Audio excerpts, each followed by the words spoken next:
కార్తీక్, అరే కార్తీక్ ఎలా ఉన్నావురా? రేఖ ఎలా ఉందిరా? బాగున్నానమ్మా, తను కూడా బాగుంది. టైంకి తింటున్నావారా? నేనే నిన్ను చూడ్డానికి వద్దామనుకున్నాను. ఒరే, అవన్నీ మర్చిపోయి ఇంటికొచ్చేరా, నా కళ్ళ ముందుండరా. అబ్బా, అమ్మకి ఇంకా అంజలి వదిన చేసిన తప్పు గురించి తెలియలేదనుకుంటా. ఇప్పుడు చెప్పడం కూడా కరెక్ట్ కాదేమో. ఏమండి ప్రేమ్, కార్తీక్ వచ్చాడు. కార్తీక్ అన్నా,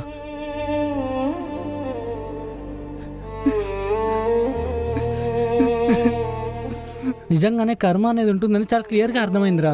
కళ్ళ ముందే కొడుకు బతుకుతాడో లేదనే భయంతో బతుకుతున్నాను. ఏం కాదన్నా, ఆపరేషన్ చేస్తే అన్ని సెట్ అయిపోతాయి.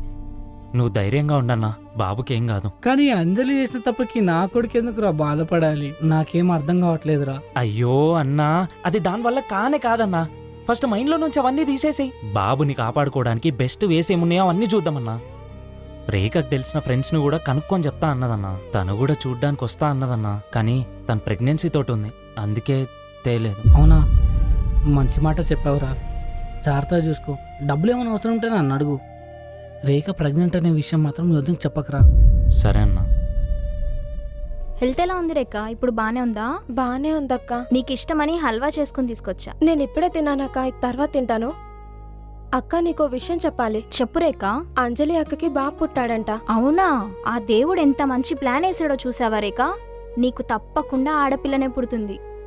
ఆ క్యూట్ ఆడపిల్లని చూడ్డానికి మీ మామయ్య ఎగ్గురుకుంటూ వచ్చేస్తారు నీ దగ్గరికి. అది కాదక్క, తనకు బాబు పుట్టాడు కానీ ఆ బాబుకి హార్ట్ చాలా వీక్గా ఉందంట.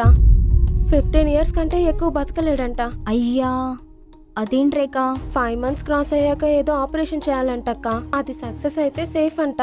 పాపం అక్క, అంజలి అక్క ఎంత బాధపడుతుందో. అలాంటి వాళ్ళకి బాధ అనేది ఉండదు రేఖ. వాళ్ళని తలుచుకుని నువ్వు బాధపడకు. అలాంటి వాళ్ళు ఇలాంటి విషయాలని చాలా కూల్గా తీసుకుంటారు. అయినా చూసావా రేఖ, కర్మ అనేది ఎంత పవర్ఫుల్లో. నిజంగా తను తప్పు చేసింది కాబట్టే దేవుడు ఆ పరీక్ష పెడుతున్నాడు. నువ్వు అంత డీప్గా థింక్ చేయకు రేఖ, కూల్గా ఉండు. నా చిన్న కోడలు ఆ పుట్టిన బాబు గురించి చాలా బాధపడుతుంది. అసలు కథ ఎటు వెళ్తుందనుకుంటున్నారో కామెంట్ చేయండి.